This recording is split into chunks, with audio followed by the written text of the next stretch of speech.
Vamos a continuar con la clase. Aquí es importante que recordemos que este modelo en clave que mencionamos, que fue sustituido por el modelo ISI, tuvo sus raíces en la época colonial y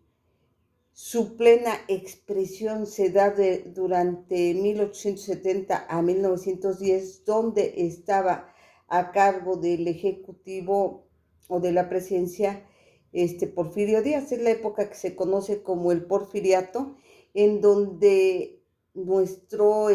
gobierno jugaba un papel económico pasivo y la economía se desenvolvía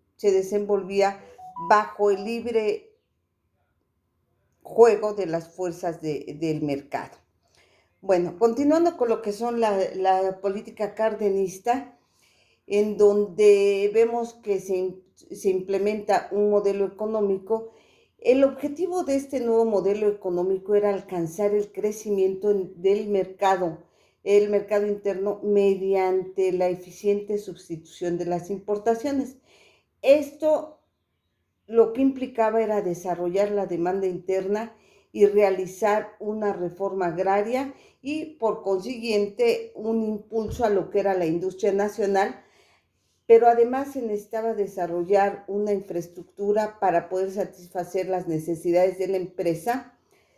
Por ejemplo, tenemos el caso de lo que fue la explotación petrolera y la nacionalización de ferrocarriles y otras medidas también que se tomaron durante el sexenio de Lázaro Cárdenas fue la creación de lo que era la Comisión Federal de Electricidad. Además, algo muy importante en el ámbito educativo, la creación de lo que fue el Instituto Politécnico Nacional. Durante este sexenio que estamos comentando, la política agraria es donde juega un papel preponderante y es el que representa el punto clave de la estrategia económica. Su principal objetivo fue crear los ejidos en las mejores regiones agrícolas modernas, en donde hubiera posibilidad de que pudieran cultivar grandes cantidades para sectores industriales y de exportación que de alguna manera iban a proporcionar estabilidad al campo que estaba tan necesitado de esto.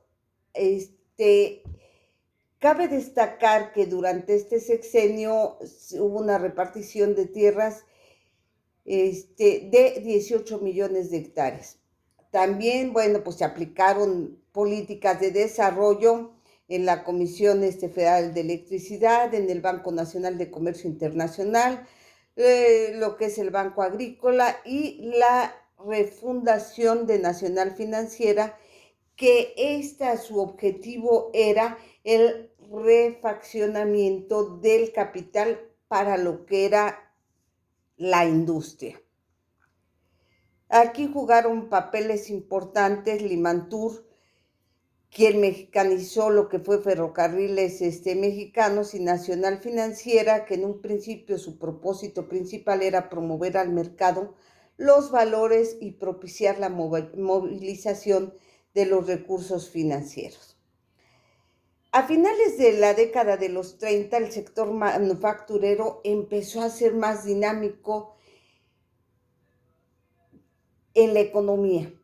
gracias a las políticas que se habían instrumentado y que ofrecieron mejores niveles de rentabilidad y de crecimiento, sobrepasando a los demás sectores. Uno de los principales sectores que propician el fomento a la industria en los países subdesarrollados, pues fue la necesidad de abastecer de productos a sus mercados, ya que los países desarrollados desatendieron este abastecimiento por el proceso de la reconversión de la planta productiva que hicieron para la producción aquí, pues bélica, de lo que fue la Segunda Guerra Mundial. Es importante señalar que aun siendo la guerra un factor externo económico, llevó a la economía en un proceso de industrialización que le permitió un intervalo de varios años en donde la industria de nuestro país pudo madurar sin la presión de la competencia externa y debido al cierre de los mercados externos, pues aceleró lo que es la sustitución de los bienes de consumo no duraderos en el interior de nuestro país. ¿Y qué es lo que ocurre? Que de esta manera se va favoreciendo su exportación. Y es por todo esto que surgen trabas de importación de maquinaria, de materias primas que no se producían en México, pero que eran necesarias para la producción. Además,